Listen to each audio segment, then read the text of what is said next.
Hello दोस्तों, नमस्कार। मैं हूं कुशाल वागले और स्वागत है आपका मेरे यूट्यूब चैनल पर। जैसा कि पिछली वीडियो में हमने डिस्कशन किया था नाद के बारे में और नाद के लक्षण पढ़े थे, विशेषताएं पढ़े थे और श्रुति के बारे में हमने डिस्कशन की थी।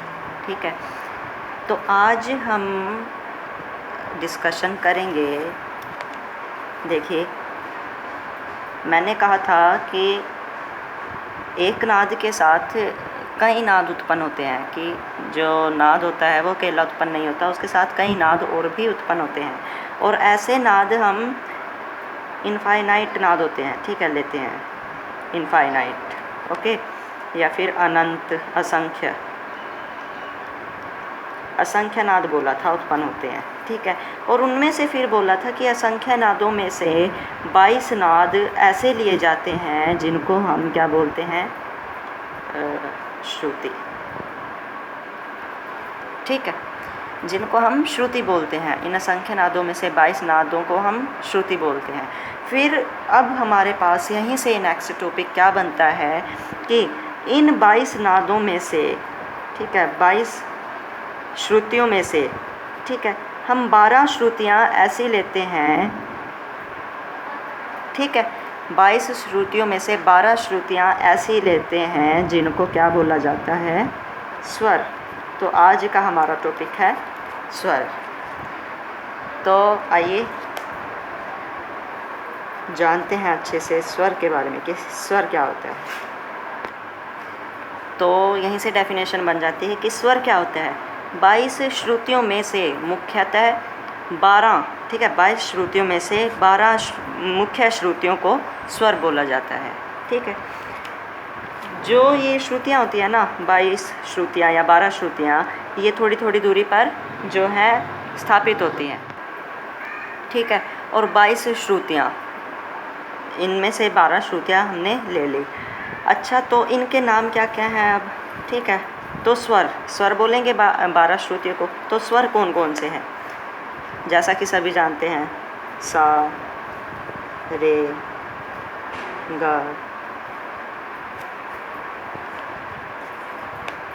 मा, पा, धा और नी, ठीक है। ये जो हैं हमारे 7 स्वर हैं। अभी ये 12 के हिसाब से हैं, हम अभी करेंगे। तो सा को हम बोलते हैं, इनके जो नाम हैं, षडज, ठीक है, षडज। रे को बोलते हैं हम ऋषभ, गा को गंधार, मध्यम, पंचम, धैवत और निषाद,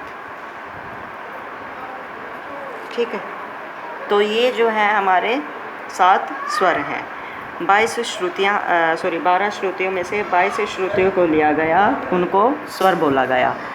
तो आइए अब स्वर के प्रकार देखते हैं कि स्वर के कितने प्रकार माने जाते हैं। मुख्यतः स्वर के 2 प्रकार माने जाते हैं। तो स्वरों के 2 प्रकार होते हैं। पहला प्रकार है शुद्ध या प्रकृत स्वर, दूसरा प्रकार है विकृत स्वर। तो आइए पहले डिस्कशन करते हैं शुद्ध या फिर प्राकृत स्वर किसे बोलते हैं। शुद्ध या प्राकृत स्वर, 12 स्वरों में से 7 मुख्य स्वरों को शुद्ध या प्राकृत स्वर कहते हैं। अभी पीछे डिस्कशन किया था कि 22 श्रुतियों में से 12 श्रुतियाँ ली गई थी, ठीक है, उन्हें स्वर बोला गया था। तो उन 12 श्रुतियों में से, ठीक है, 7 श्रुतियाँ ऐसी हैं जिनको हम शुद्ध स्वर या फिर प्राकृत स्वर बोलते हैं, ठीक है। देखो, हमने पहले इनफाइनाइट से क्या किया, इनफाइनाइट नादों से 22 नाद हमने ली, श्रुतियाँ ली जिनको श्रुति बोला गया। फिर 22 से हमने 12 श्रुतियाँ ली जिनको हम स्वर बोलते हैं, ठीक है। 12 से हमने फिर 7 और अलग श्रुतियाँ ली 12 में से, ठीक है। इन 12 में से 7 श्रुतियाँ ली जिनको अब हम शुद्ध स्वर बोलते हैं या प्राकृत स्वर बोलते हैं। दूसरा है कि इसकी डेफिनेशन क्या बनती है कि जो स्वर अपने निश्चित स्थान पर रहते हैं या जो स्वर अपने स्थान पर निश्चित होते हैं उन्हें हम शुद्ध स्वर कहते हैं, ठीक है। जो स्वर अपने स्थान पर निश्चित रहते हैं या अपने निश्चित स्थान पर होते हैं उन्हें शुद्ध स्वर बोलते हैं। ठीक है, अब इसका नेक्स्ट पॉइंट क्या बनता है कि इनकी कुल संख्या 7 है। ठीक है, ये 7 होते हैं टोटल। एग्जाम्पल के लिए 7 कौन कौन से स्वर होते हैं जो अभी पीछे किए, सा, रे, गा, मा, पा, धा और नी। तो ये 7 स्वर शुद्ध होते हैं। ठीक है, तो ये हमारा जो है सारा फॉर्मेट शुद्ध स्वर का आता है। एग्ज़ाम में आप ऐसे लिख सकते हैं। ठीक है, और छोटे छोटे क्वेश्चन से 1 मार्क्स के क्वेश्चन बनते हैं कि टोटल शुद्ध स्वर कितने हैं, कुल शुद्ध स्वरों की कितनी संख्या है, तो कितनी है, 7 है। कुल शुद्ध स्वर कौन कौन से हैं, तो सा रे गा मा पा धा नी जो हैं शुद्ध स्वर होते हैं। डेफिनेशन आ सकती है, शुद्ध स्वर क्या होते हैं, जो स्वर अपने स्थान पर निश्चित रहते हैं या जो स्वर अपने निश्चित स्थान पर रहते हैं उन्हें हम शुद्ध स्वर बोलते हैं। तो आई होप आपको समझ आया होगा शुद्ध या प्राकृत स्वर। नेक्स्ट हम बात करते हैं विकृत स्वर क्या होते हैं। तो विकृत स्वर क्या होता है, 7 शुद्ध, देखिए 7 शुद्ध स्वरों में से 5 स्वर शुद्ध होने के साथ साथ विकृत भी होते हैं। देखो यहाँ पर देखो, पहले हमने इनफाइनाइट नाद लिए थे। ठीक है, फिर उसमें से 22 नाद निकाले थे जिनको श्रुति बोला गया था। ठीक है, फिर 22 में से 12 निकाले और 22 में से 12 नाद अलग निकाले जिनको हमने शुद्ध या प्राकृतिक स्वर बोला था। ठीक है, स्वर बोला था। फिर 12 में से 7 अलग निकाले, ठीक है, जिनको हमने शुद्ध या प्राकृतिक स्वर बोला। अब 7 में से 5 निकाल दिए और ठीक है, अब ये जो 5 स्वर हैं वो क्या है, विकृत स्वर। ठीक है, तो देखिए 7 शुद्ध स्वरों में से 7 शुद्ध स्वरों में से, ठीक है, 5 स्वर 7 शुद्ध स्वरों में से 5 स्वर ये जो हैं शुद्ध होने के साथ साथ विकृत भी होते हैं। मतलब कि जो 5 स्वर हैं ना, ये शुद्ध भी होते हैं, ये विकृत भी होते हैं। मतलब जो 5 स्वर हैं हमारे, इनके 2 रूप होते हैं, एक शुद्ध रूप होता है, एक विकृत रूप होता है। ठीक है, होने के साथ साथ विकृत भी होते हैं। या इसकी डेफिनेशन क्या बनती है अब कि जो स्वर अपने निश्चित स्थान से थोड़ा उतर जाते हैं या फिर चढ़ जाते हैं वे विकृत स्वर कहलाते हैं। देखिए शुद्ध स्वरों में हमने ये लिखा था कि जो स्वर अपने निश्चित स्थान पर रहते हैं, एक स्थान पर फिक्स हैं।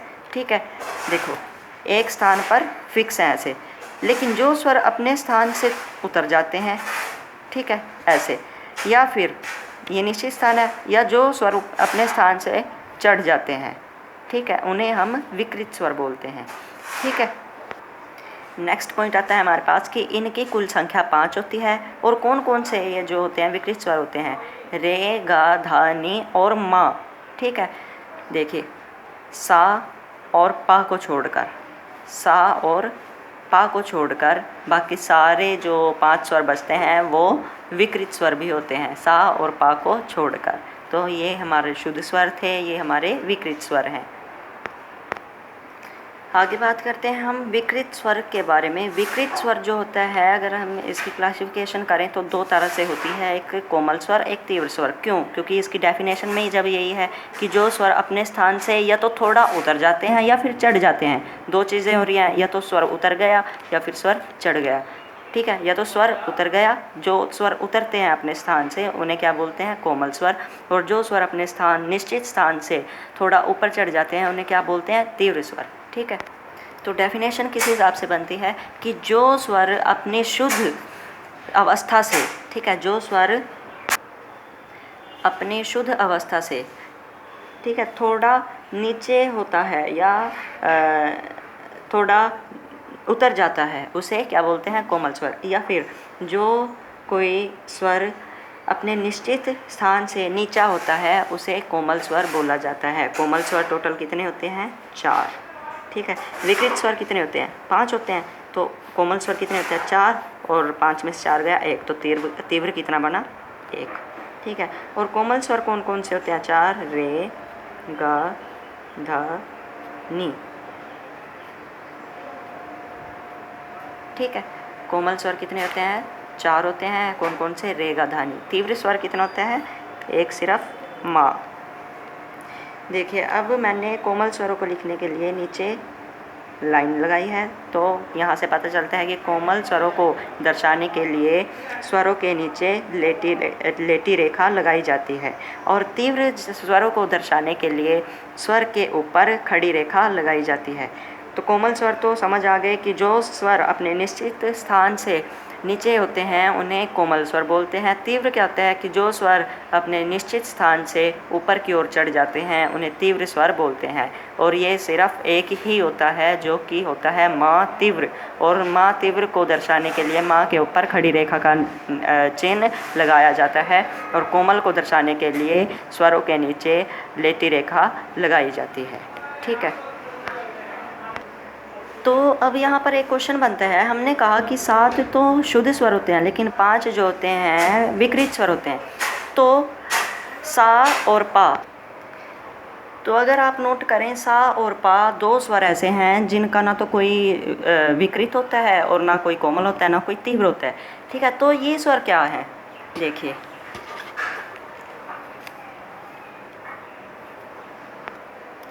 तो सा और पा इन स्वरों के कोई 2 रूप नहीं होते। ठीक है। लेकिन रेगा ध्वनि के 2 रूप होते हैं, एक तो शुद्ध और एक विकृत। तो जो स्वर अपने स्थान पर निश्चित रहते हैं उन्हें शुद्ध स्वर बोलते हैं। ठीक है। और ये स्वर जो सा और पा है अपने स्थान पर निश्चित होते हैं तो इनको एक और नाम दिया जाता है जो कि आता है अचल स्वर। ठीक है। चल का मतलब चलना, मतलब अपने स्थान से हटना, और अ का मतलब नहीं चलना, मतलब जो स्वर अपने स्थान से नहीं हटते वो अचल स्वर होते हैं। सा और पा केवल 2 ही स्वर ऐसे हैं जो अचल स्वर हैं। बाकी रेगा ध्वनि के तो 2 रूप होते हैं।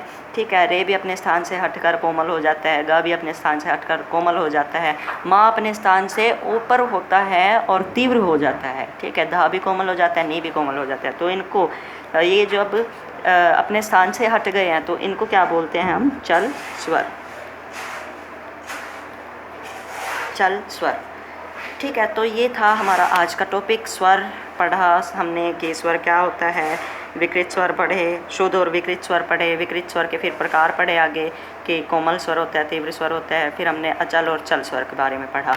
ठीक है। तो आई होप आपको ये टॉपिक समझ आया होगा, वीडियो अच्छी लगी होगी और ये मोस्ट इम्पॉर्टेंट टॉपिक है हमारे म्यूज़िक सब्जेक्ट का। ठीक है। और अगर वीडियो पसंद आई हो तो लाइक करें, कमेंट करें, शेयर करें वीडियो, ताकि और जो म्यूज़िक के स्टूडेंट हैं बेसिक उनको ये चीज़ें पता लगें। और अगर नहीं कुछ समझ में आया तो प्लीज़ कमेंट करें ताकि मैं और क्लैरिटी समझाने में लाऊं। तो आज के लिए बस इतना ही और मिलते हैं कल नेक्स्ट टॉपिक के साथ। ठीक है। तो bye bye, thank you very much.